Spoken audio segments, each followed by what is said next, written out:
नमः श्रीवर्धमानाय निर्धूतकलिलात्मने सालोकानां त्रिलोकानां यद्विद्यातर्पणायति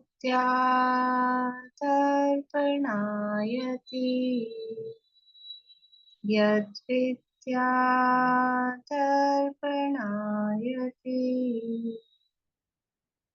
सकल पापमल प्रक्षालक श्रीवर्धमान को करूँ नमन लोकालोक प्रकाशित करूँ जिनकी विद्या है दर्पण जिनकी विद्या है दर्पण।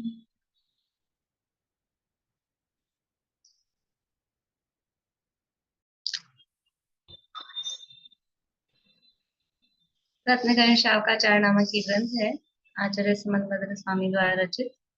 इसके अंतर्गत चतुर्थ गुणव्रत अधिकार चल रहा है और गुणव्रत क्या होते हैं, किस प्रकार लिए जाते हैं और क्यों लेना, क्यों लें।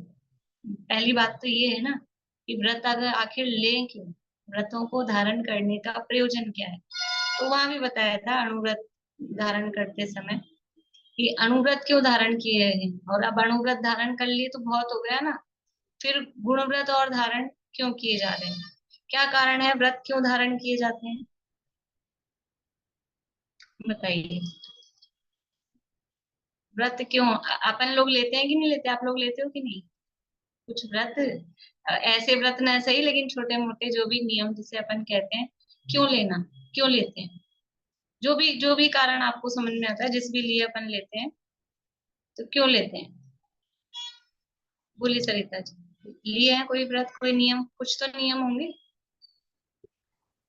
कुछ तो नियम होंगे ना। कुछ तो है। हाँ, कुछ है तो, जैन है तो अष्टमूल गुण का पालन इतना तो है ना।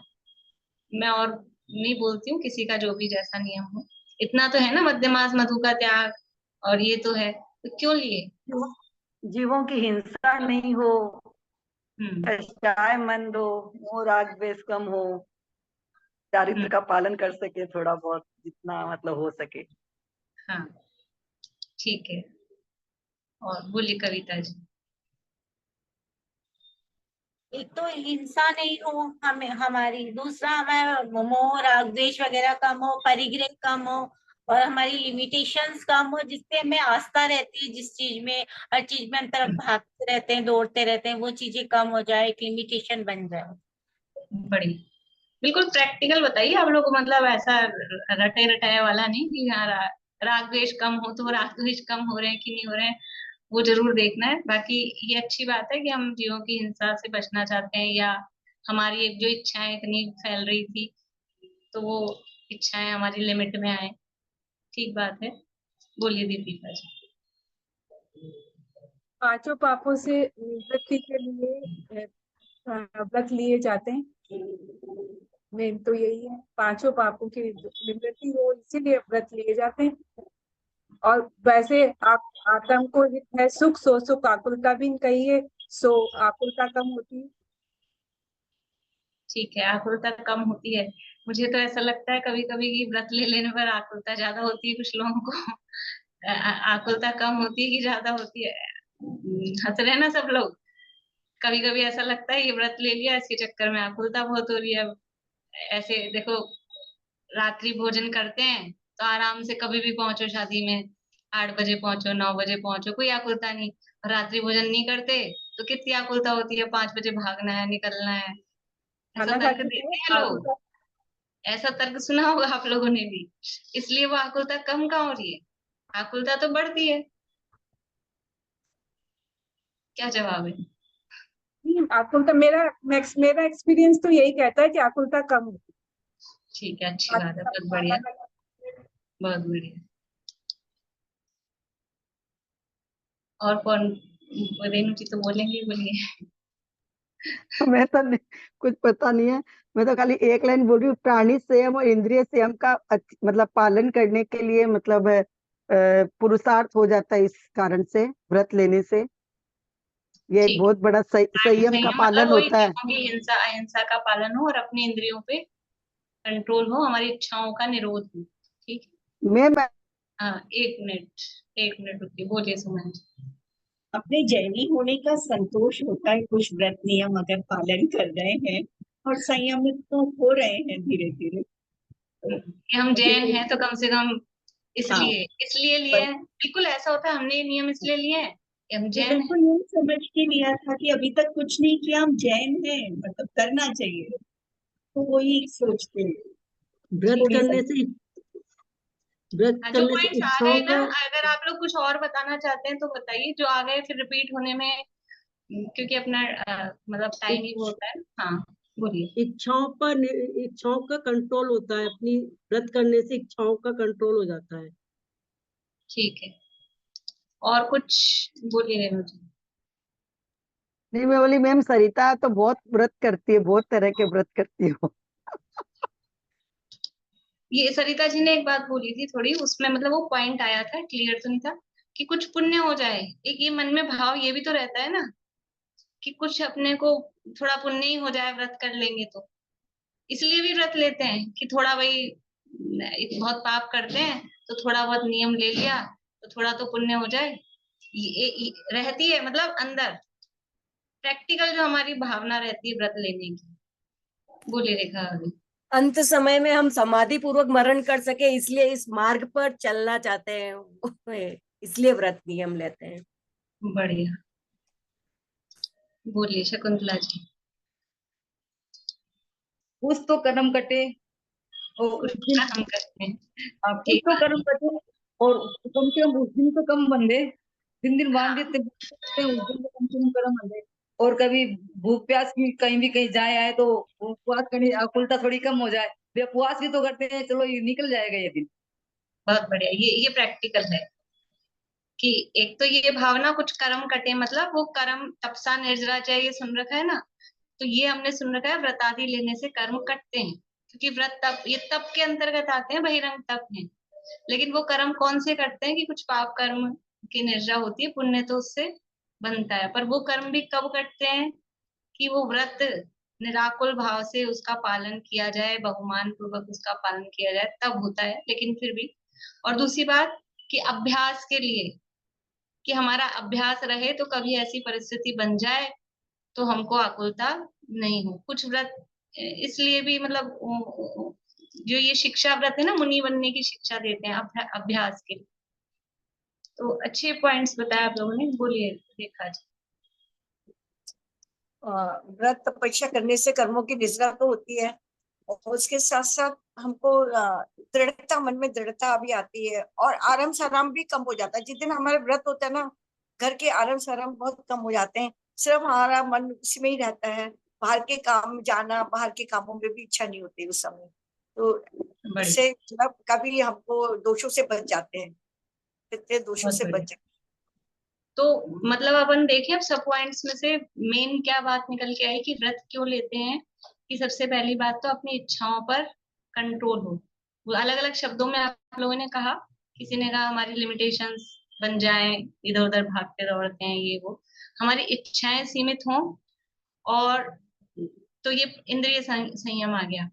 और बाहर में जीवों की जो विराधना होती है वो जीवों की रक्षा हो, जीवों की रक्षा का भाव, अपने इंद्रियों पे कंट्रोल का भाव, ये तो मुख्य है। इसके अलावा ये समझ लो छोटे मोटे जो प्रयोजन है कि पुण्य की प्राप्ति हो जाए, कर्म कट जाए, तो ये कर्म कटने वाली, और ये तो बात क्या है कि परंपरागत सुनी हुई है, तो एक्चुअल में नहीं पता है कि कर्म कैसे कटते हैं, वो व्रतों का पालन किस तरह से किया जाए।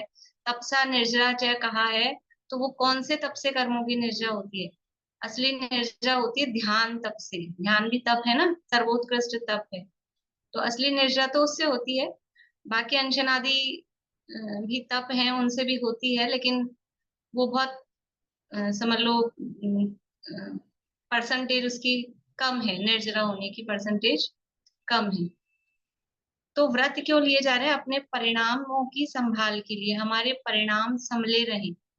तो परिणाम यानी कषाय मंद होती है तो उसका इफेक्ट ये आता है कि व्रत लिए जा रहे हैं। और कभी व्रत इसलिए लिए जाते हैं कि जीव को भावना है अंदर से मेरी कषाय कम हुआ, अभी हुई नहीं है, लेकिन उसको इच्छा ये है कि मेरी कषाय, जिसको अपन इच्छा कह रहे हैं, इच्छा कहो कषाय कहो, वो कम हो। तो अपनी कषायों को, अपनी इच्छाओं को कम करने के लिए, उस पर कंट्रोल करने के लिए व्रत लिए जाते हैं। और किसी के अंदर से पहले भाव ऐसे आ रहे हैं, इच्छाएं कम होती जा रही हैं, कषाएं घटती जा रही हैं, तो उसके इफेक्ट स्वरूप, उसके परिणाम स्वरूप वो बाहर में व्रत आते हैं। तो व्रतों का जो अंतरंग संबंध है वो तो जीव की कषायों से, अपने भावों से है।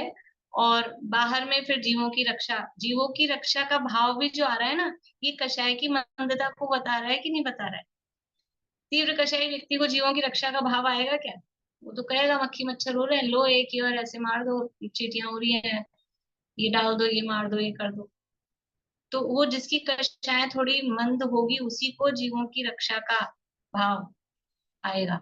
तो चाहे इंद्रिय संयम हो चाहे प्राणी संयम हो, दोनों ही वो कषाय की मंदता के फलस्वरूप वो पालन में आते हैं। तो इसलिए ये व्रतों का धारण करना यहाँ कहा गया है कि जिससे हमारी इंद्रियां वश में हो, कषाएं कम हो और बाहर में जीवों की रक्षा भी हो जाए।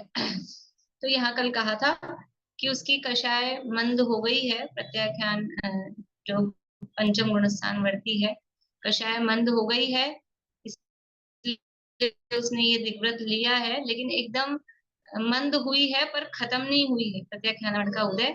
इसलिए उसके जो ये दिग्व्रत उसने लिया है उसको हम महाव्रत रूप से नहीं कह सकते हैं, महाव्रत की कल्पना उसमें की गई है।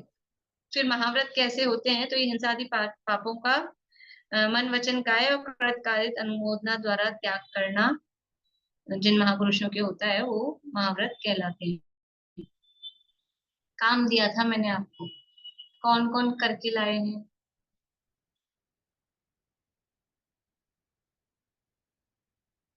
एक हाथ खड़ा है और एक मेरा, मैंने भी लिखा है, आपको दिखा दूंगी कॉपी।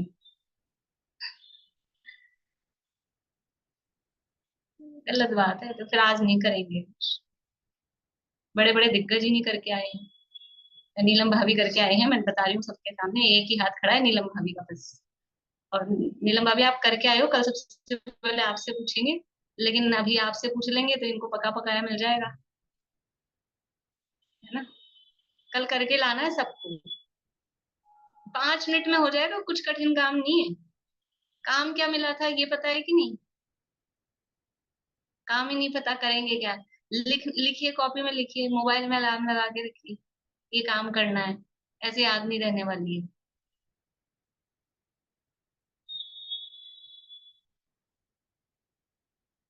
नौ कोटि पूर्वक पाप किस प्रकार होता है? 9 कोटि मतलब मन वचन काय कृत कारित अनुमोदना, इन 9 कोटि पूर्वक पाप किस प्रकार होता है?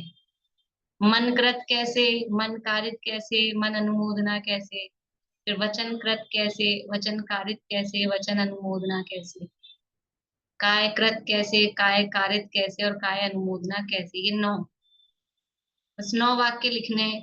कोई भी उदाहरण समझ लीजिए जो जिसमें पाप होता हो, उसको मन से कैसे किया, मन से कैसे कराया, मन से कैसे अनुमोदना की। बहुत बहुत हिंट दे दिया मैंने आपको, ठीक है ना? कुछ भी कठिन नहीं है, बिल्कुल सरल है, रोज का काम है, करते ही रहते हैं, इसमें क्या कठिन काम है? 5 मिनट में हो जाएगा, अभी क्लास होते ही कर लीजिएगा, ठीक है? नीलम भाभी क्या बोल रहे हैं, बोलिए। आपने ना ये होमवर्क जब अपन ने अहिंसा अनुव्रत किया था ना तब भी दिया था। हाँ मैंने दिया है पहले ये होमवर्क, ठीक बात है। तो जिनके पास लिखा होगा उनको तो अब वही काम आ जाएगा, लेकिन दोबारा से सोचिए, अगर लिखा हुआ भी है तो दोबारा से और सोचिए, इसमें कोई बात नहीं है। पर पता है सोचते हैं ना तो वो कहाँ मिक्स हो रहा है फिर समझ में आता है, कहाँ मिक्सिंग हो रही है। सोचते हैं लिखते हैं तो लिखना है, नहीं तो मन में तो सब ऐसे ही हो जाएगा गड़बड़। चलिए फिर अपन आगे बढ़ते हैं। अब दिग्व्रत के 5 अतिचार कहने वाला श्लोक कहते हैं। दिग्व्रत का स्वरूप बता दिया था। अब जो भी व्रत है, व्रतों में अतिचार, अतिचार का मतलब क्या है? अतिचार पहले भी अपन ने 7वें अध्याय में भी पढ़े हुए हैं तत्वार सूत्र में। अतिचार का मतलब क्या है? बोलिए अनीता जी, अतिचार किसे कहते हैं? दोष। दोष। दोष मतलब कैसा दोष? दोष तो है अतिचार, लेकिन कैसा दोष? बोलिए अर्चना जी। जो भी व्रत लिया है तो उसको उत्साह पूर्वक नहीं करना या उसको भूल जाना, तो इस तरह से दोष है। हाँ, वो तो है। कैसा दोष मतलब, एक तो ऐसा दोष जिससे पूरा व्रत ही खत्म हो जाए, ये भी एक दोष है। और एक ऐसा दोष कि व्रत खत्म तो ना हो लेकिन गंदा हो जाए, मलिन हो जाए, तो ये अतिचार है। ये कैसा दोष है?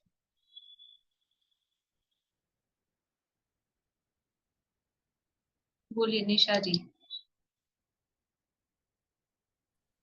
अतिचार का मतलब तो दोषी है मैम, जैसे कोई भी व्रत लें और जैसे हमने व्रत लिया अभी मैंने आपको मैंने 2 पॉइंट दिए, उनमें से कैसा दोष है अतिचार? मैम मैंने सुना नहीं, सॉरी, कौन से? बोलिए प्रेमलता जी। व्रत खंडित नहीं होता और हाँ, दोष लग जाता है, लेकिन बढ़िया। अतिचार भी दोष है, लेकिन ऐसा दोष है कि जिससे व्रत खंडित नहीं होता लेकिन व्रत में मलिनता आती है। व्रत में दोष लगता है मतलब वो मलिन होता है, उसमें मलिनता आती है। जैसा एकदम सही तरीके से शुद्ध रूप से व्रत होना चाहिए वैसा वो नहीं रह पाता। तो अतिचार का मतलब है कि जिससे व्रत खंड, ऐसा दोष जिससे व्रत खंडित ना हो, और जिससे व्रत ही खंडित हो जाए वो कहलाता है अनाचार। वो कहलाता है अनाचार। तो दोष भी अलग अलग टाइप के हैं कि जो व्रत बना रहे फिर भी उसमें उसमें दोष लगाए, और एक ऐसा दोष कि व्रत ही अब ना नहीं रहे। तो यहाँ अतिचार बता रहे हैं कि ये अतिचार है। इसका मतलब है व्रत में दोष लगेगा, व्रत गंदा होगा, मलिन होगा। करने चाहिए क्या? उपादेय है क्या? अतिचार कदापि उपादेय नहीं है, करने योग्य नहीं है, करने नहीं चाहिए। लेकिन कदाचित किसी के हो जाए तो ऐसा नहीं है कि पूरा व्रत ही चला जाता है, वो व्रत फिर भी बना रहता है। बोलिए रेखा जी।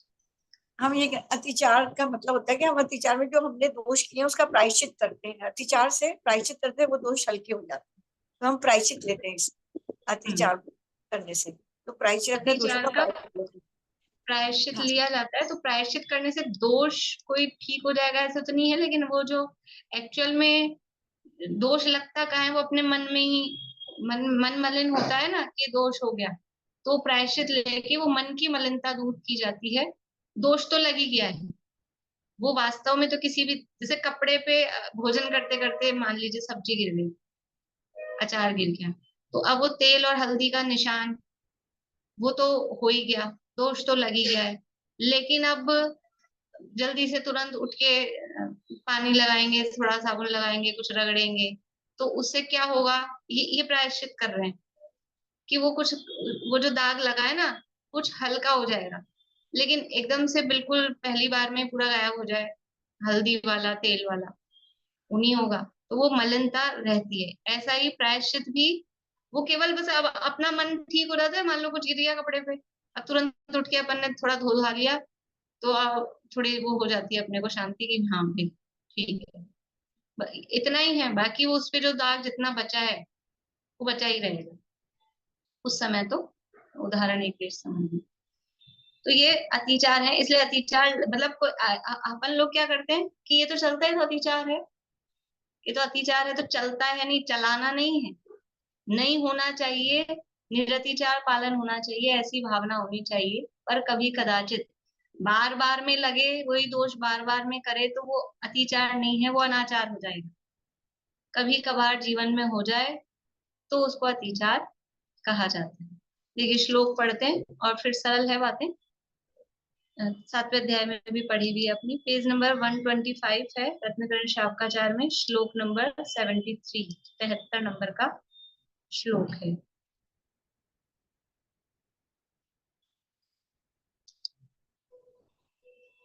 अब देवव्रत के 5 अतिचार कहने वाला श्लोक कहते हैं।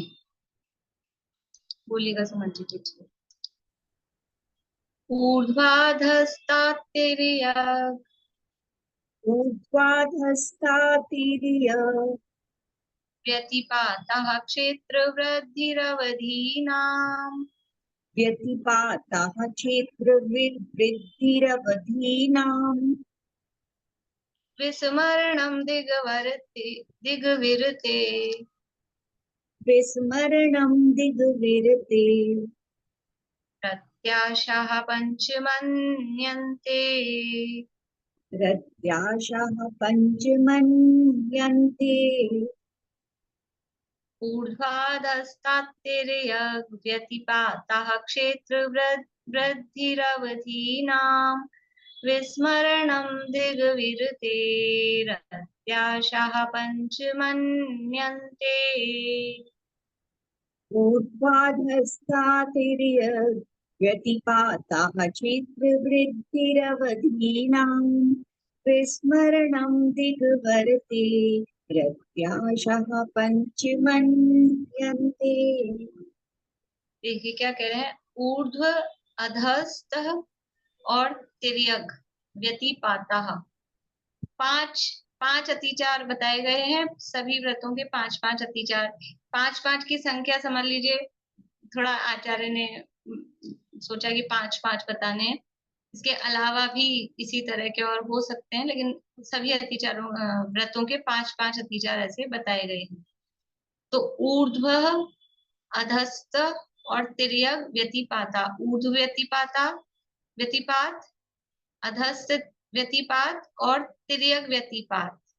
व्यतिपात का मतलब है कि उसका उल्लंघन करना, वो कहलाता है व्यतिपात, क्रॉस कर जाना उसको, वो व्यतिपात।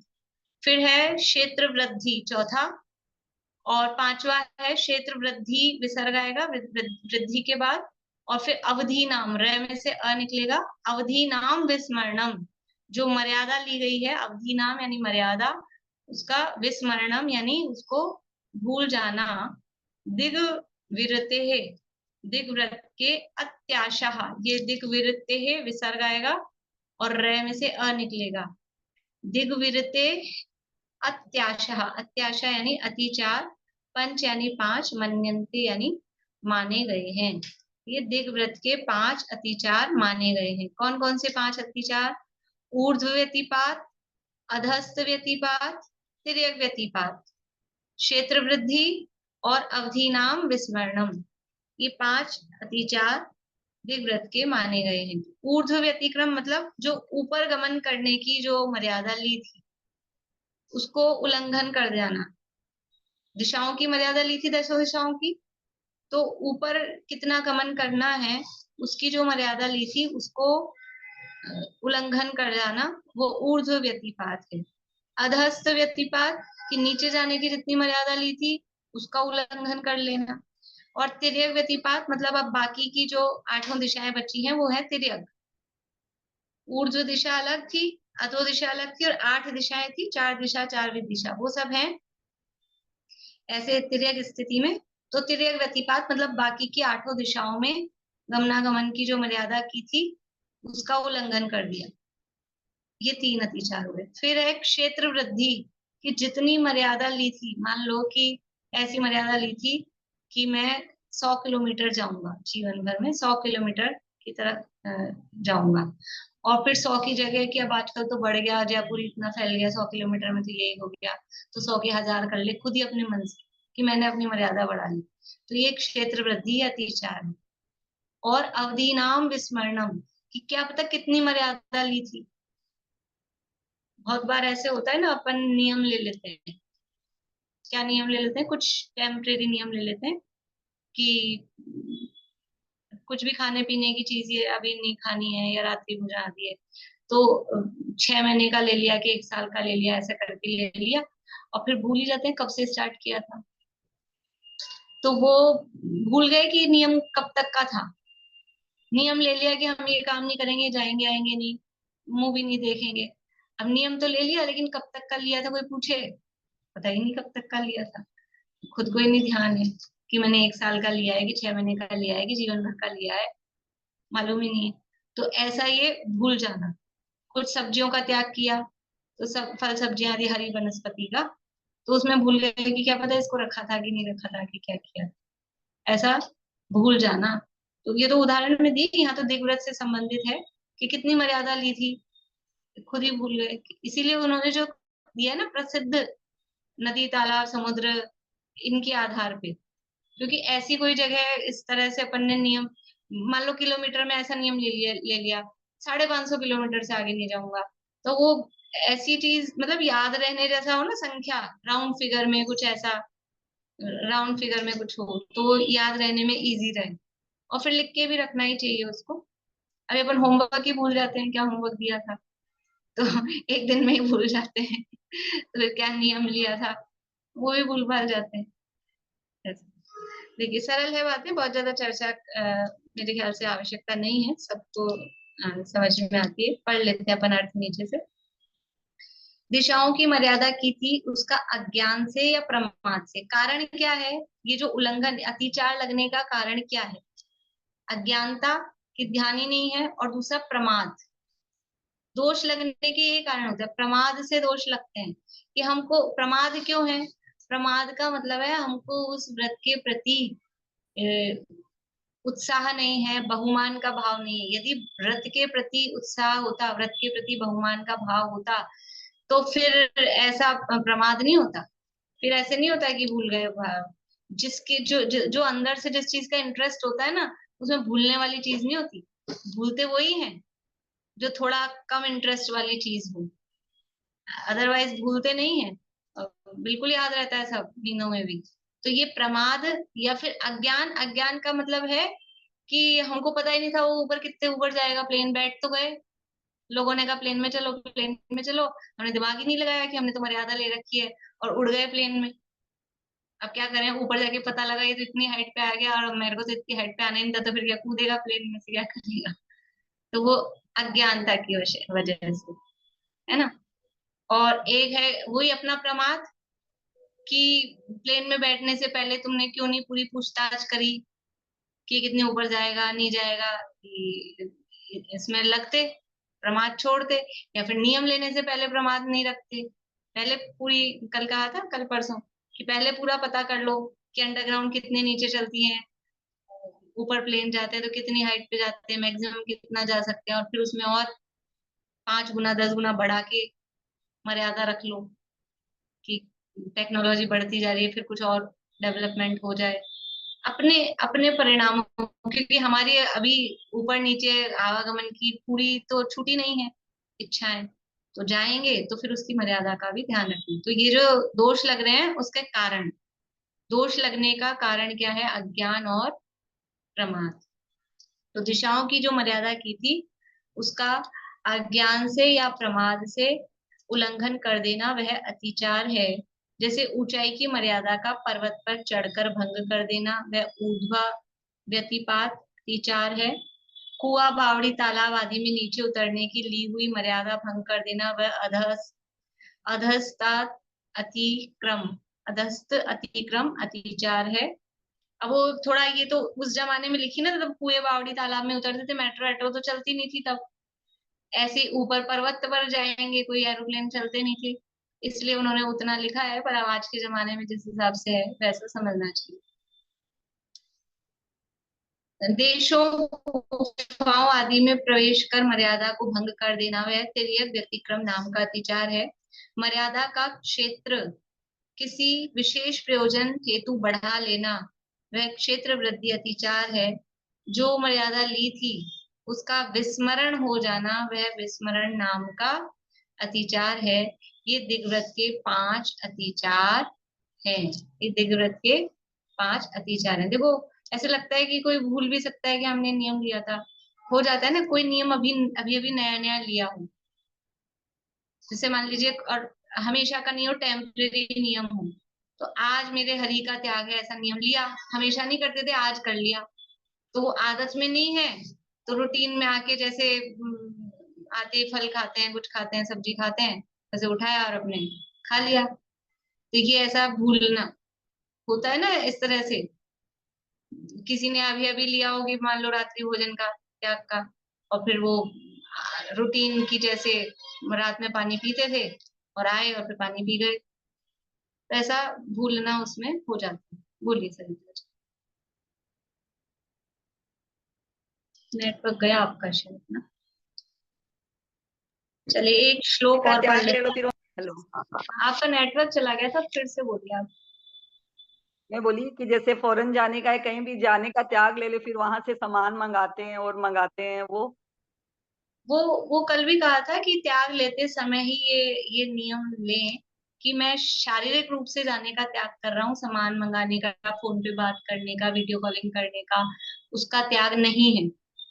और अगर पूरा इतनी तरह से त्याग करना है तो मेरा बिल्कुल त्याग है कि मैं वहां से सामान भी नहीं मंगाऊंगा। तरीका तो वही है वास्तव में, तो जो जिसको महाव्रत प्रकल्प कहा है ना, वो तभी होगा कि जब वहां से ना सामान मंगाएंगे, ना भेजेंगे, ना किसी से वहां से बात करेंगे, ना फोन से करेंगे, ना चिट्ठी पत्री से करेंगे, ना इशारों से, किसी भी तरह से नहीं करेंगे, तब है वो तरीका। लेकिन नियम लेते समय कि अपना भाई इतना तो नहीं चलेगा, बस हम फिजिकली रूप से नहीं जाएंगे खुद, तो उसमें भी अपनी इच्छाओं भी क्या भी कंट्रोल होगा, और हमारे जाने आने में जो आवागमन में जो हिंसा होगी वो भी बचेगी। तो इतना हम सोच के कर रहे हैं। तो सामान मंगाने का हमारा त्याग नहीं है, टेलीफोन पे बात करने का हमारा त्याग नहीं है, वो अपने नियम में ही पहले ही क्लियर रखना चाहिए। कैसा, जैसे और भी जो भी नियम है, रात्रि भोजन आदि त्याग के भी नियम अपन लेते हैं, तो कर दिया, तो फिर उसमें बीमारी में क्या करेंगे, दवाई रखनी है कि नहीं रखनी है कि क्या है, वो पहले नियम लेते समय ही सारी चीजें क्लियर होनी चाहिए। फिर बाद में क्या है कि अब बीमारी हो गई, फिर लोग आके उपदेश देते हैं बीमारी में तो चलता है, ये वो है, फिर हाँ हाँ ये जो इसमें कहा है ना कि क्षेत्र वृद्धि, ऐसे वो अपना नियम में वृद्धि इस तरह से उसको कन्वर्ट कर लेते हैं, तो फिर वो दोष लगता है। तो नियम लेते समय ही क्लियर होना चाहिए, और अभी भी इस तरह के क्लियर नहीं है अपने नियम, तो अब ले लेने चाहिए। और मंदिर में जाके भगवान के सामने साक्षी में लेने चाहिए। अपने मन में जो भी कुछ सोच लेते हैं, तो फिर लगता है मन में तो सोचा था, तो मन में ही उसको कुछ भी कर लेते हैं। तो किसी की साक्षी में लेना चाहिए, कोई गुरु हो तो उनकी साक्षी में, भगवान की साक्षी में, और फिर लिख के रखना चाहिए। क्योंकि वैसे भी तो बुद्धि मतलब स्मरण शक्ति इतनी है नहीं कि याद रहे ऐसे। बोलिए कविता जी। में ना जैसे कई बार बोलते हैं हम घर में तो रात में नहीं खाएंगे, हम बाहर खा लेंगे, तो ये तो दोष ही है एक तरह का, ये तो कोई वो नहीं हुई ना। दोष ही है कि मतलब एक्चुअल में तो फिर वो रात्रि भोजन का त्याग नहीं कहा जाएगा, लेकिन अब उसको इसलिए कि चलो जितना करते हैं उतना अच्छा, इस रूप में कि कम से कम घर में तो नहीं खा रहे, नहीं तो वो बाहर तो खाने का रस छूटा नहीं है, तो वो फिर घर में भी खाएंगे।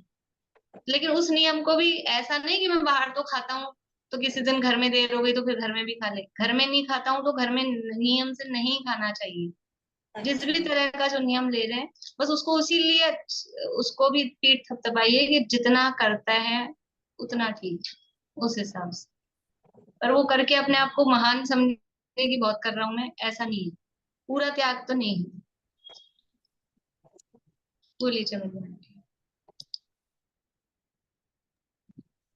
जैसे अपन ने नियम तो ले लिया और कभी भूल गए, विस्मरण वाली चीज आ गई, तो उसका फिर प्रायश्चित क्या करना चाहिए? अपने को पता लग गया तत्काल ही उस चीज का। अब वो प्रायश्चित तो जो भी जब दोष लगे तो कोई जो भी गुरु हो उनके पास जाके उनसे पूछ के, जो भी अपने से गुरु अपने को लगते हैं उनसे पूछ के लेना चाहिए। कोई नहीं मिल रहा है तो फिर अपनी बुद्धि से देखो, प्रायश्चित वैसा ही होना चाहिए जो गलती हुई है उस तरह का। सब चीजों का प्रायश्चित ये नहीं कि जा गए मंदिर में नमोकावन की माला फेर ली, तो ऐसा नहीं, जो गलती हुई है उसी तरह का प्रायश्चित होना चाहिए। अब वो डिपेंड करेगा कैसी गलती हुई है, फिर आपकी कितनी ताकत है उसको किस तरह का प्रायश्चित झेल सकने की।